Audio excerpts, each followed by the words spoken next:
Hey folks, welcome back to the channel, and today I'm going to be going through my November practice, reflections and favourites.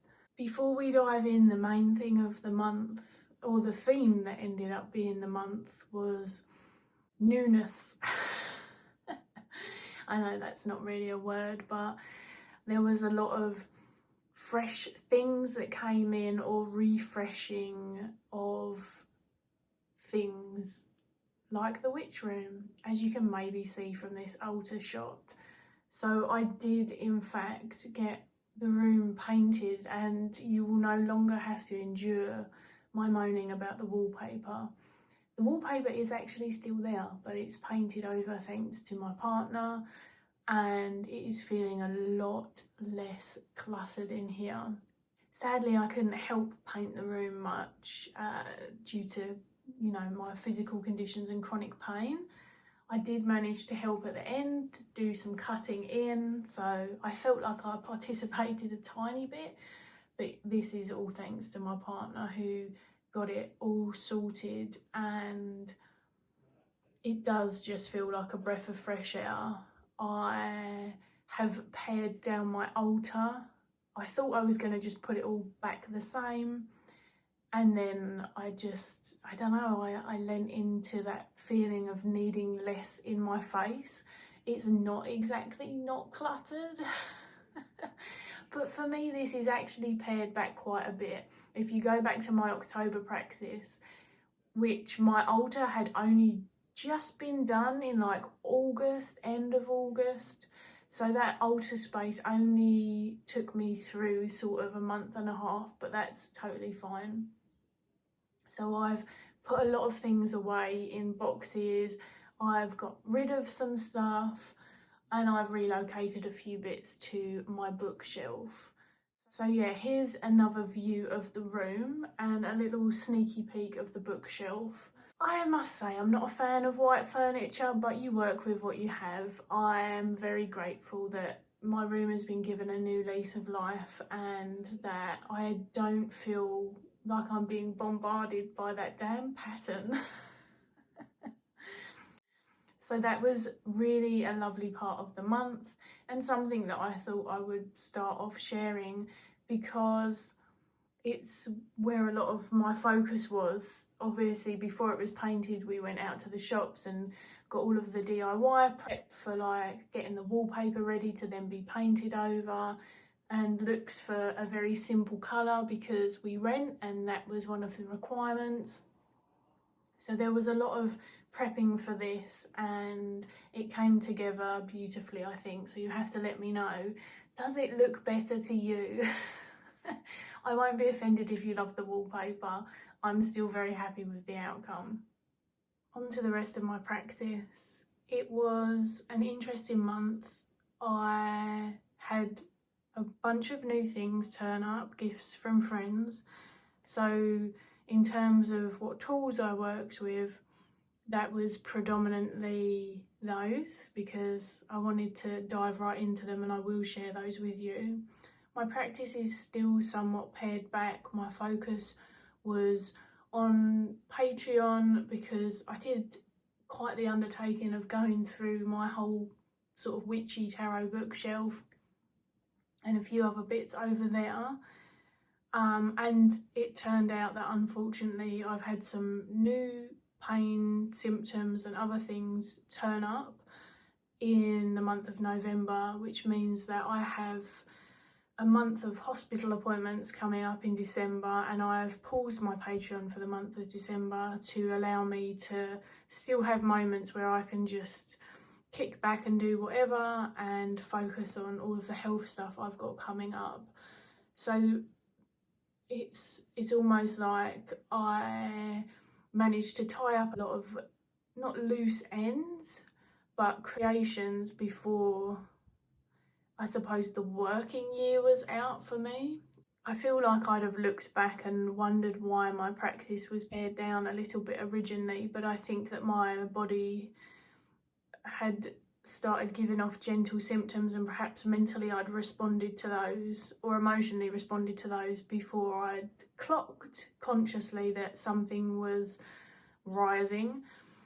So yeah, that's sort of the health stuff. But what that meant was that my month was really a nice blending of my tarot practice, my craft, and then also a lot more YouTube content consumption for me anyway, which I will also mention, and some TV and some gaming. So that's kind of what we're going to go over. I also, prompted by October actually, started painting my nails again, which seems like a very simple thing to do, and it is. But I hadn't done it for a very long time, and in terms of just trying to make myself feel, I don't know, not better, just different, that was a lovely addition to that. So let's get on to the goodies that I was sent and why I've been preoccupied with all this newness. I got a belated birthday / early Yule present box from 2 of my dear friends. They sent them together, and in that box was these 3, which I'm just so freaking in love with. I am really in love with. I'm going to leave the tarot to the end. It's not actually in there anyway, and talk about these first. So this is the Black Salt Lenormand, made by my dear friend Logan, so Logan Townsend. He does have a YouTube, so I'll be linking that. He made the black salt and the pink, sorry Logan, I forgot the name of the pink one. I know. Does it say on the back? I'm a bad friend. I'm a bad friend. I can't remember the name. I'm not going to pretend. He'll think this is funny anyway. This is just, I don't know why I'm shuffling it. It's the most glorious Lenormand deck ever. This is his 2nd / 3rd, because obviously the pink one, deck creation ever. Look at this card. This is a replacement for the cross card. I've got the spares in here, but this is the one that I chose. Just let's take a moment to look at the holo. This is going to be a little bit more deck lusty and a little bit less reviewy, because I've only had these decks, as I say, for like a month. But actually, as someone who cannot read Lenormand, I'm having a lot of fun with this deck and with the learning process. I have his first deck, which is the 𝗵𝘁𝗿𝗄𝗃, and I adore that too. I'm finding the symbolism in this one in particular is helping me learn, and then it's helping the 𝗵𝘁𝗿𝗄𝗃 make more sense to me. Also, there's a lot of childhood nostalgia that Logan and I share because we're similar ages, and so the era and the things that are symbolised in this deck feel really kind of nourishing, actually, really fun. They have quite an emotive connection to me, and because of that, and obviously it being my friend who created it, it's had actually a very powerful impact, and I feel like I'm slowly starting to understand Lenormand, which is kind of a big deal because I decided not to actively go out and study Lenormand properly due to being very deep in my rune studies. Of course, I've managed to shuffle in the booklet, amazing. These are the extras, and I've accidentally shuffled them back in. Totally lost my train of thought now, but there's a lot that this Lenormand deck does whilst remaining gentle and simplistic in its symbolism, meaning that it doesn't have like heavy scenery in the background and things distracting people, because I know that for a lot of Lenormand readers, they just want the symbol and that's it. I do think that this deck has done it really well. I am enjoying the holo. This is like a mix of my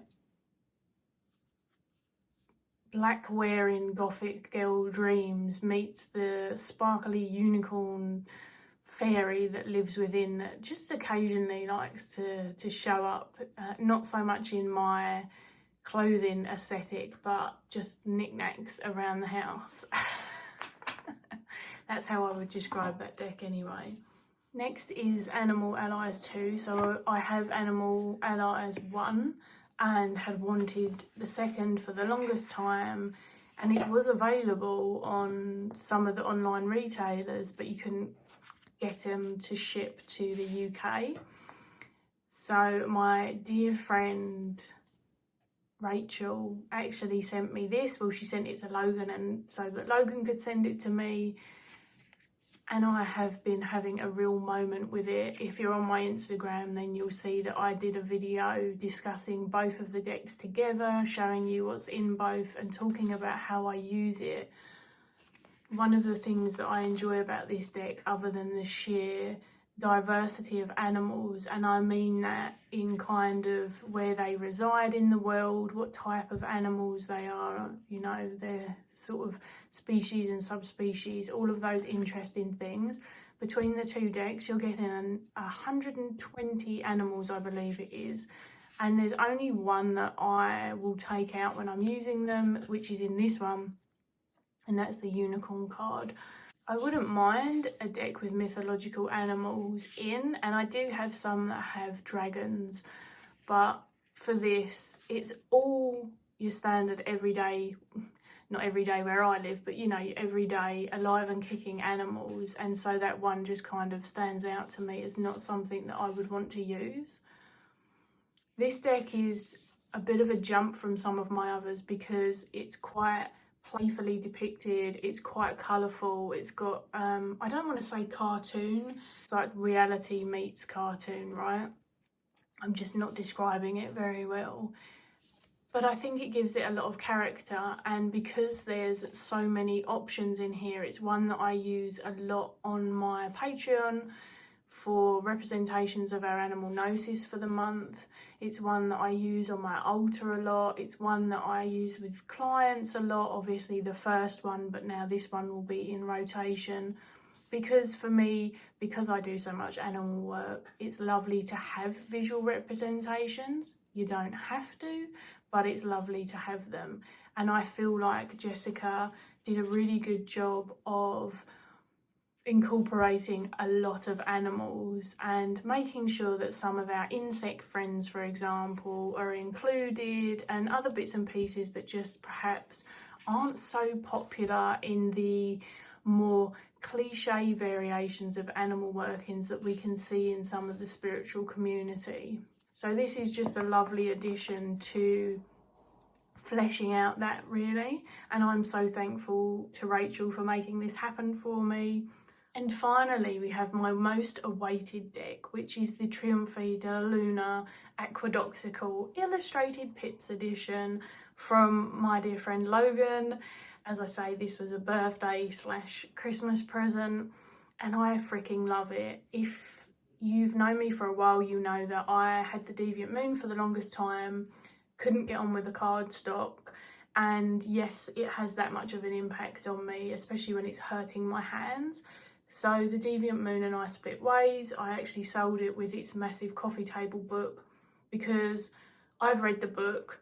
I really enjoyed 𝗵𝘁𝗄𝗏 expression of how his art progressed from childhood into adulthood, the way he creates his art, the photographic layers of the Deviant Moon, all of that stuff was so rich and interesting to me. And I think that it's a great thing to have with that deck, which is one of the reasons that I sold them as a pairing. Also, I love the way that he really went further into why he chose the depictions that he did, and he shared some of how the artwork changes from his initial idea to what actually was in the Deviant Moon Tarot. But all in all, when it comes to like keeping it for the tarot card meanings, which I didn't really vibe with, not all of them, just some of them, and yeah, I don't know, I think it would have made me miss the deck, and it just it wasn't. I held on to that deck for the longest time, kept telling myself I would use it. I freaking love the artwork. It gives me a much more steampunk vibe than the Trionfi. The Trionfi, it has that more playful jester kind of vibe to it, whereas the Deviant Moon, like I say, had that the dark streets steampunk, and I still would really love a deck that embodies that